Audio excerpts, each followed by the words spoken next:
Hello my dear friends and welcome back to another video on the tournament that is still going on, the DreamHack Masters Spring Invitational is what it's called.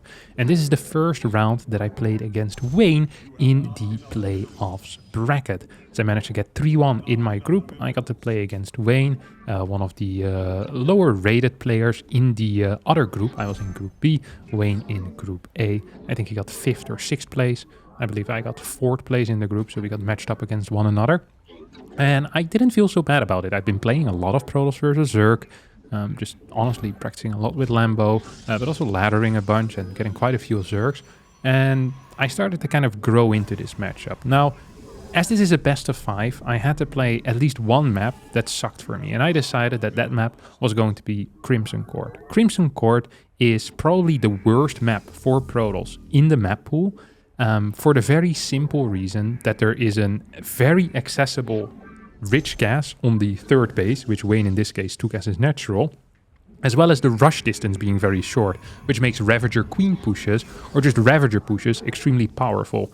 Oracle plays are pretty much impossible, and even with Glaive Adept plays, it can be pretty difficult to deal with this. I got a surround on some of his links there, as he managed to get in. I didn't want to chrono boost my Adept, but I decided, you know what, I have to end up doing it anyway, or I might lose a probe here. So my goal here is to play a Glaive Adept opener, because the short rush distance, it works both ways, right? Not only does my opponent manage to hit me much quicker, I can also hit my opponent much quicker. So I say, you know what I'm gonna do? A couple of extra gateways, 4 gate Glaive Adepts. And you see a very heavy focus of minerals here in the early game. I pulled 4 workers out of my gases.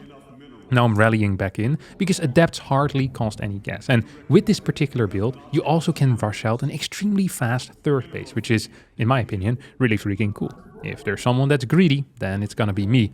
And, you know, if it's a build that is also relatively safe, then that's definitely going to be me, you know. Money and safety, that is the ultimate combination. And also, honestly, a little bit of aggression. So I get the Nexus down before my 3rd pylon. I cut my probes for a little bit as all my gateways are busy finishing up. I continue chrono boosting my Glaive Adepts as well.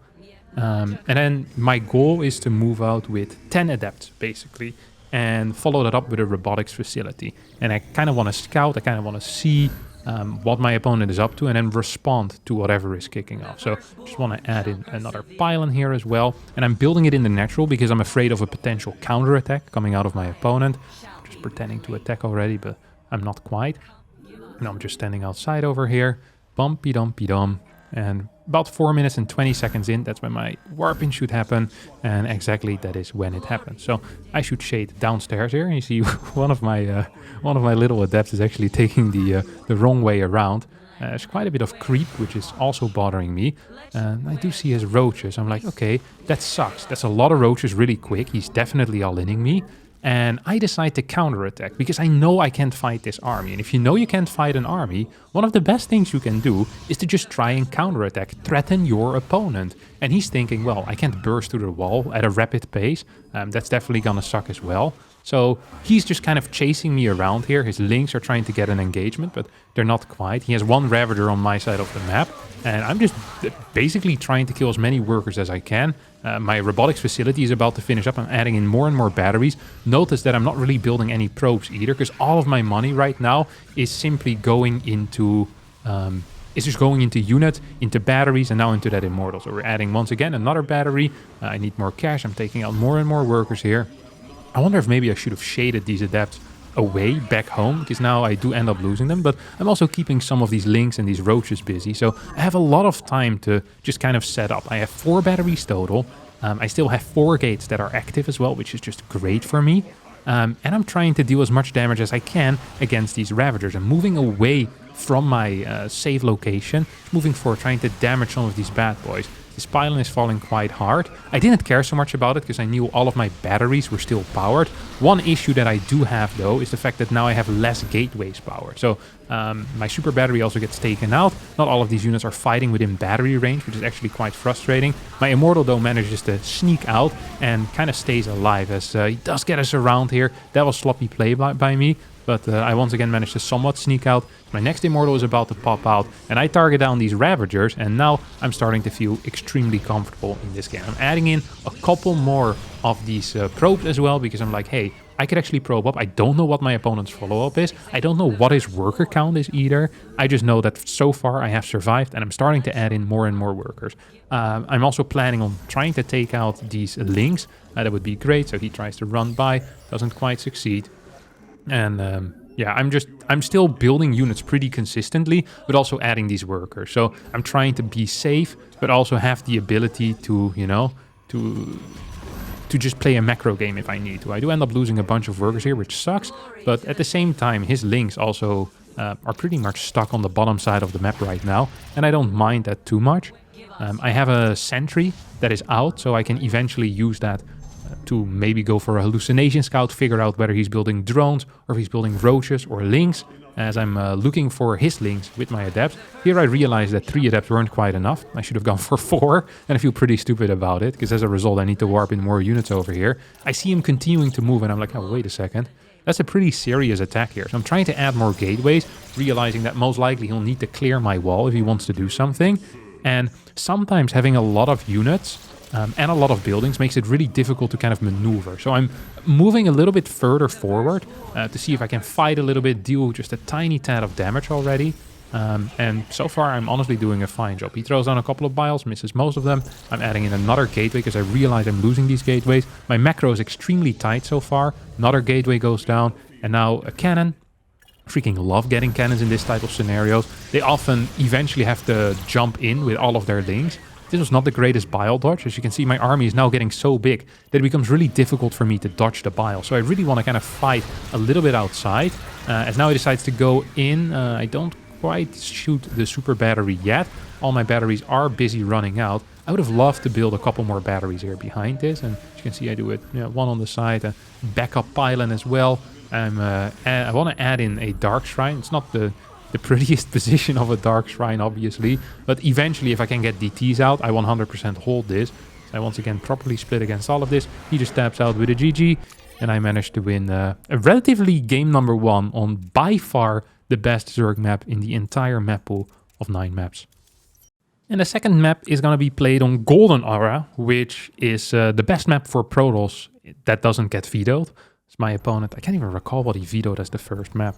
But I was allowed to play Golden Aura. I was pretty happy with that. I really do enjoy playing this map. Ah, right, he vetoed Dynasty, which is much, much better. And I decided to do something a bit wild here on Golden Aura. I was thinking to myself, you know what? I won this game number 1 on his best map, and I did an early scout. There's no way that being down 0-1, my opponent is going to go for a 12 pool. So I'm going to no-scout here. I'm going to no-scout, have a lot more eco than you usually have.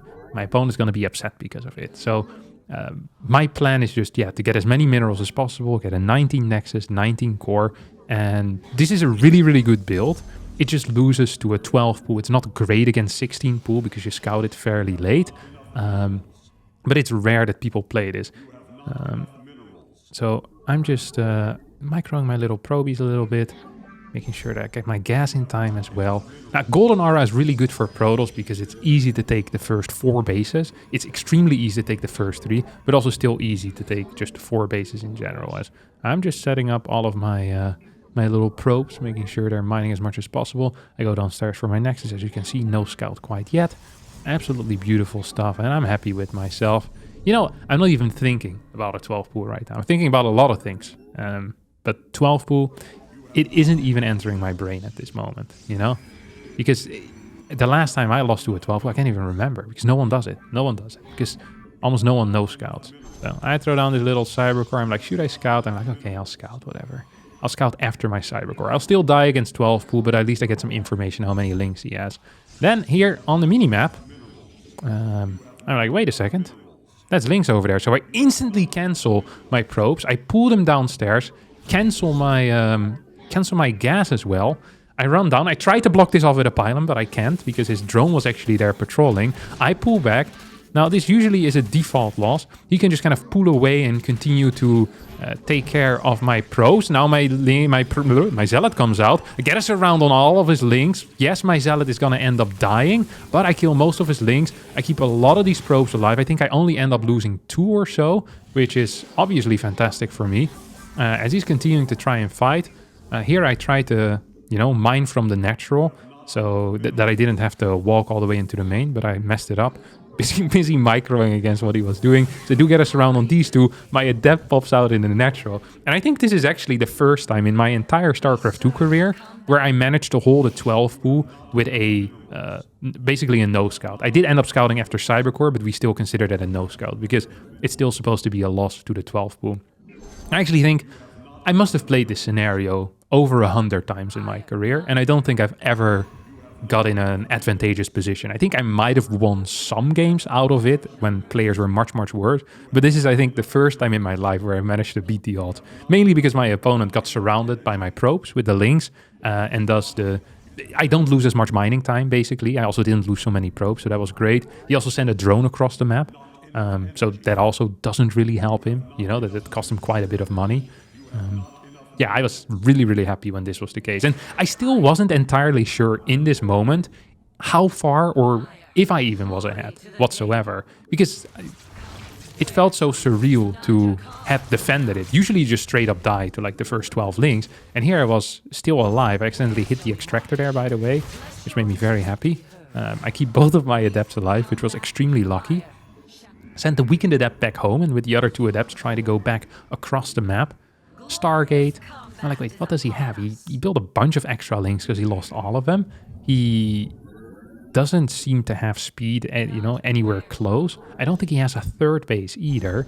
And I was thinking, should I rush out a third base myself, or would that be too greedy? So I decided to add in one more gateway just for safety's sake. I'm like, I don't want to give away, this black swan opportunity. Basically, like this is as rare as I've ever seen.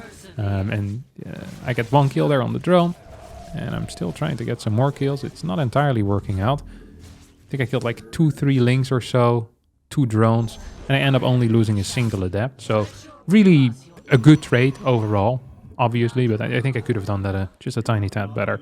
So I scout for the third base, see if he has it yet. I have a lot of probes. I have a lot of gas as well, and my Nexus is about as fast as his third base. So based on all of these clues, I now know for sure that I'm not just a little bit ahead, but probably very far ahead. So I add a battery on my third base, just in case he decides to go for some type of weird all-in.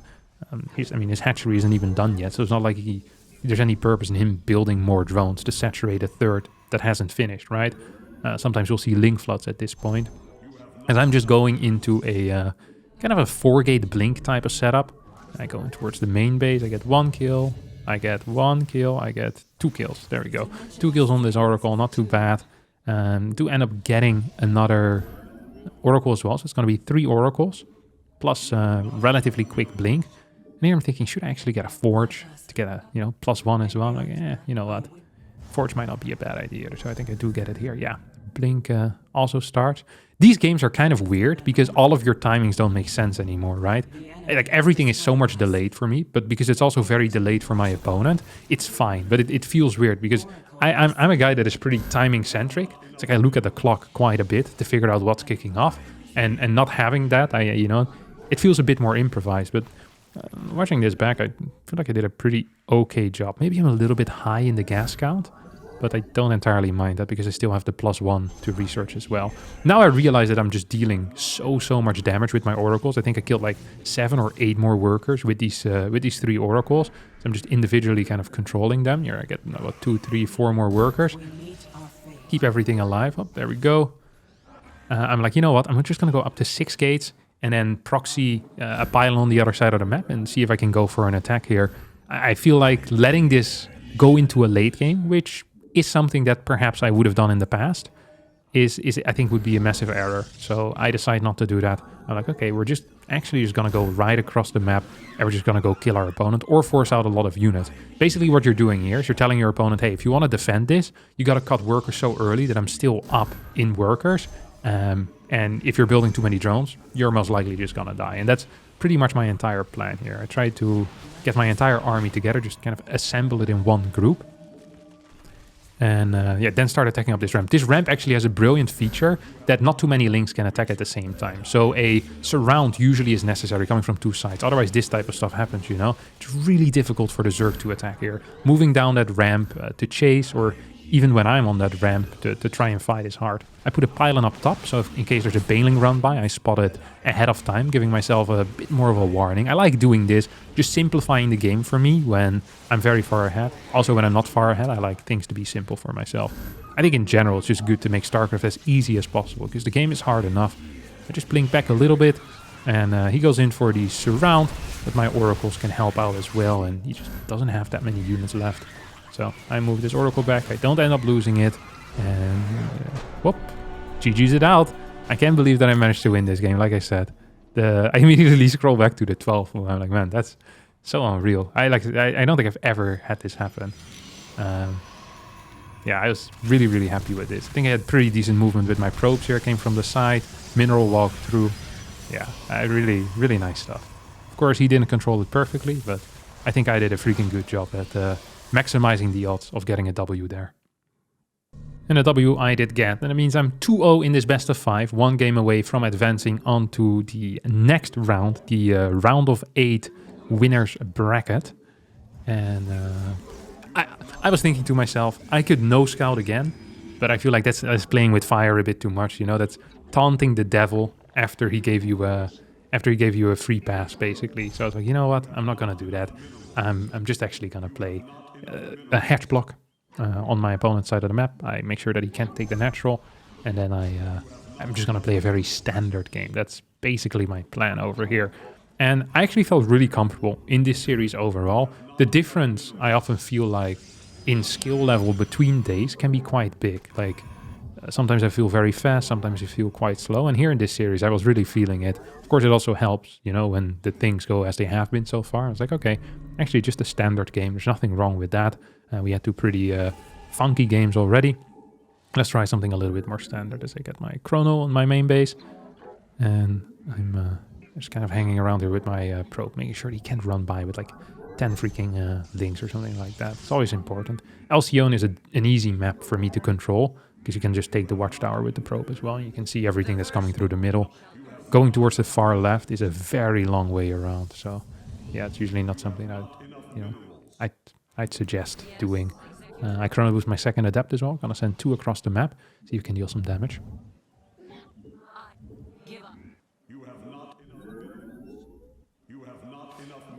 Sending this adept perhaps in towards a natural. I'm not quite sure yet what I want to do with my adept.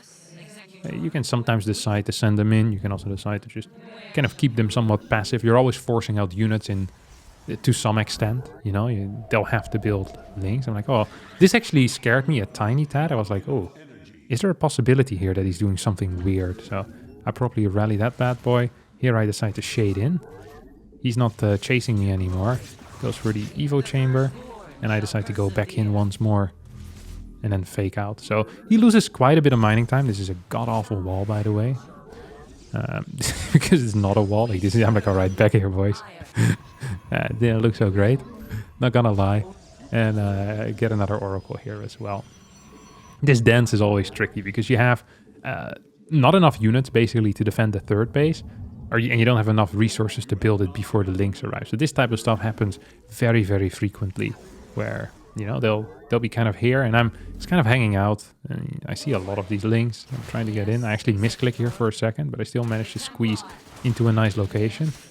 Lose the probe though, and I wasn't really using my oracle either. So not the tightest play. I end up not getting any damage. Oh, well, I get some damage on a drone, but I don't get a kill on a drone. So that's not brilliant either. Not super happy with how this went. Gas is a little bit later than they should be. So yeah, just not the greatest start that a man could have. It's actually probably one of the worst starts that a man could have. I go for Forge plus Twilight Council. I start flying across the map with these 2 oracles. Now my goal is to just go across the map with maybe 4 or 6 adepts, one of the 2, and see if I can deal some damage with that. It's always important to, you know, at least deny a bit of the creep threat of the Zerg player, and then just kind of see what you can do from there on out. So I'm just pretending like I want to go in. And if there's no oracles, I'll try to kill drones. Or if there's no queens, I'll try to kill drones. But if there's queens there, I'm not going to waste my energy here. So I just, you know, use my revelation. So I want to take these 2 things out. And I'm here with 3 oracles and 4 adepts. You can actually have a pretty decent fight with this type of setup most of the time. So I'm just going to fly away. Cancel that shade. See if I can get some damage done in my opponent's natural, because I know his queens are now out of position. I go for a snipe here on one of the queens. Don't quite get it because there's a transfuse in time. This actually frustrated me a bit because I lost a lot of energy on my oracles. Probably total like 100 energy lost, 3 times 25 for the pulsar beam, and then I kept shooting for a while. And I didn't really manage to do anything. So I'm like, okay, this actually freaking sucks. I'm not gonna lie, like this is not at all what I had expected or what I wanted. Now he's gonna go for a surround. This is a mistake because I have the 3 oracles in the back that are actually dishing out a lot of damage. End up killing a bunch of links. Yes, I lose 2 adepts, but adepts really lose their value at this point in the game anyway. So I don't mind losing them if I can trade them out for like way more links than they're really worth anyway. I'm playing 4 gate into 6 gas, and at some point I probably want to take a fort base as well, because well, fort bases are relatively useful when it comes to adding an income, going up to those 8 gases, and gas often is very important. This time I do manage to snipe the queen. He's not in position with a second queen, and I think I get 3 workers here. Which, I mean, it's not brilliant, but it's better than not getting anything done. Let's not forget though that the later you get your damage done, the less meaningful it is, right? If you kill 10 workers 4 minutes in, that's really big. If you kill 10 workers 6 minutes and 33 seconds in, it's not that big of a deal. The larva production is bigger, there's more income, and thus it's much easier to replace as well. So yeah, I like dealing damage earlier on in the game. And here I go for a very risky move.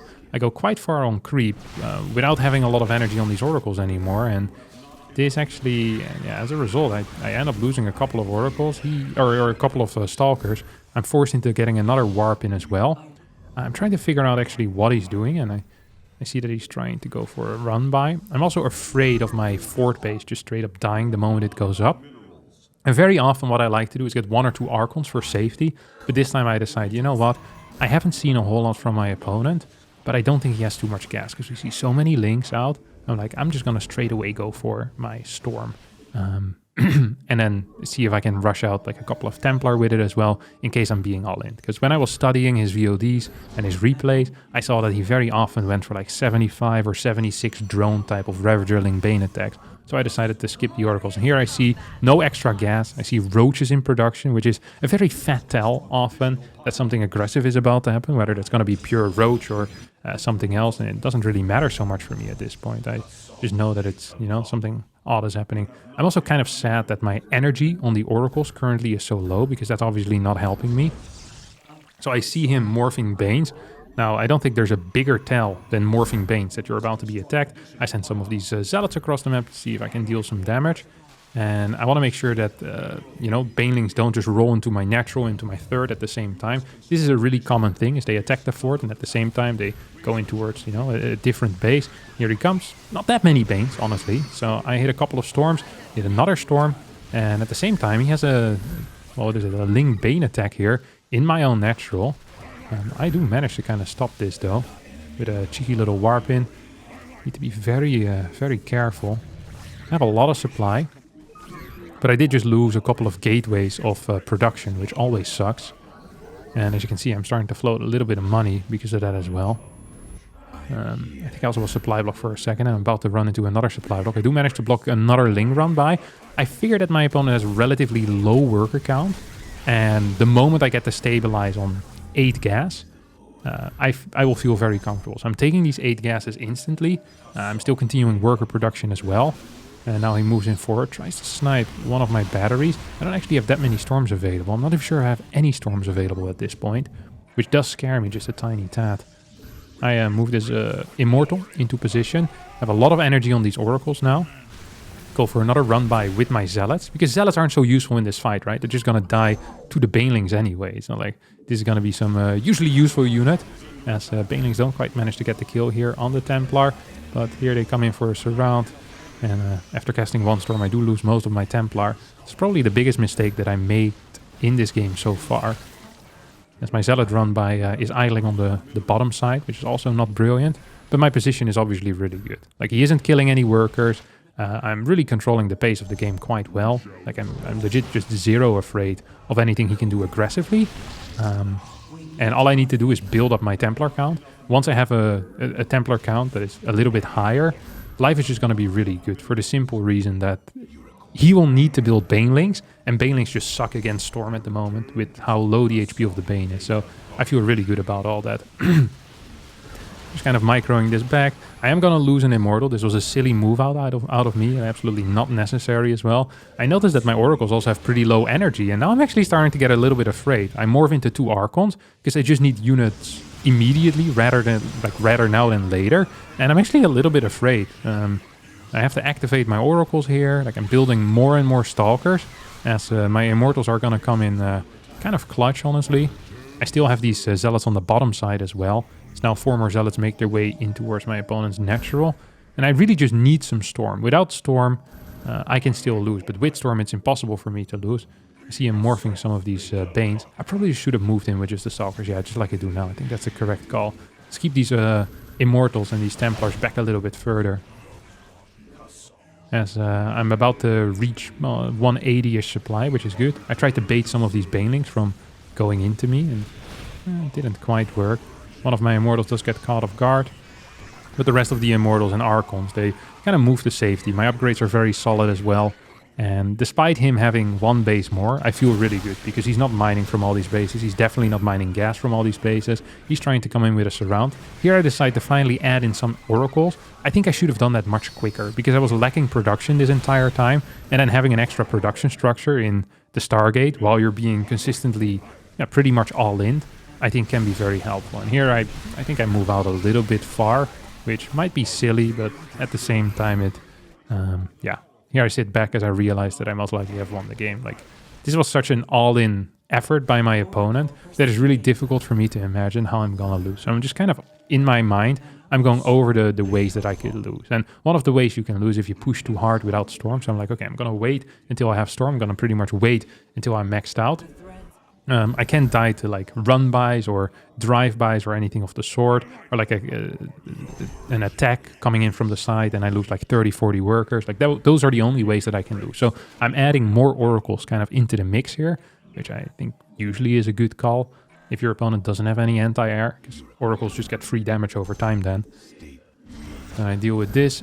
My Zealot run-by is going across the map. I don't want to have an army with like 50 Zealots. I want to have an army with mainly Archons, Templars, that type of stuff, because they are really, really good. And Zealots are, well, they're not so great against Banelings. They actually kind of suck against Banelings. So I end up clearing a couple more of these.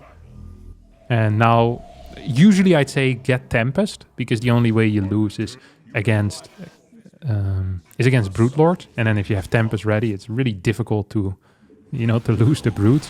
But his army was so bad, and I figured that he's probably still on layer attack. I'm like, okay, I'm just gonna get Carriers. If you get Carriers, it's actually impossible to lose the layer attack.